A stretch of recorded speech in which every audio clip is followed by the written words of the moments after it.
Դամբարան, որն այնքան սարսափելի եւ վեհաշոկ է, որ գիտնականները մինչև օրս վախենում են բացել այն։ Խոսքը Չինաստանի առաջին կայսր Ցին Շի Հուանդիի առեղծվածային ստորգետնյա պալատի մասին է։ 1974 թվականին հասարակ գյուղացիները հողի տակից գտան ավելի քան 8000 կավե զինվորների, որոնք այսօր հայտնի են որպես տերակոտե բանակ։ Սակայն դա միայն այս հսկայական ստորգետնյա կայսրության մուտքն էր։ Իսկական գաղտնիքը թաքնված է գլխավոր դամբարանում,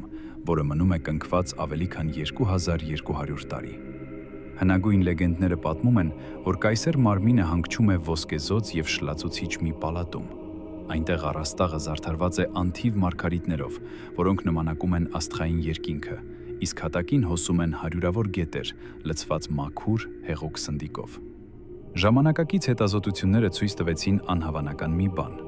Այդ բլրի հողի մեջ սնդիկի քանակությունը հազարավոր անգամ գերազանցում է նորման։ Ներսում թաքնված են մահացու մեխանիկական թակարդներ, որոնք պատրաստ են խոցել ցանկացած ներխուժողի։ Որպեսզի այս աստվածային եւ սարսափելի գաղտնիքը երբեք չբացահայտվի, բոլոր ճարտարապետներն ու բանվորները ողջ կնքվեցին դամբարանի ներսում։ Աշխարհի ամենաշքեղ պալատը հավերժ մնաց ստորգետնյա խավարում։